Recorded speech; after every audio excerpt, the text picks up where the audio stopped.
আমরা প্রশ্ন করলাম, আল্লাহ আপনি গাভীর নামে ছুরা দিলেন, হাতির নামে ছুরা দিলেন, আপনি মাকড়াসার নামে ছুরা দিলেন। আল্লাহ আপনার কাছে জানতে চাই, আপনি কি ছোট্ট একটা প্রাণী, যেই প্রাণী পিপিলিকা, যেই প্রাণী ছোট্ট একটা প্রাণী, যেই প্রাণী চলাফেরা করে ছোট্ট আকারে চলে, এই পিপিলিকার নামে কি আপনি সূরা দিয়েছেন নাকি?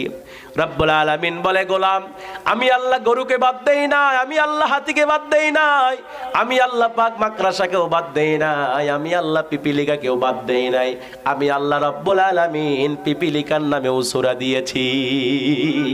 কোন সূরা বলেন? সূরাতুন নামল। নামল মানে পিপিলিকা। এখন আপনারা প্রশ্ন করবেন, হুজুর আল্লাহ পাক পিপিলিকার নামে সূরা কেন দিলেন? আমার ভাইয়েরা, এই পিপিলিকা নামক সূরার তাফসীর আপনারা পড়ে দেখেন, তাফসীর ইবনে কাসির পড়ে দেখেন, তাফসীরে জালালাইন পড়ে দেখেন। আল্লাহ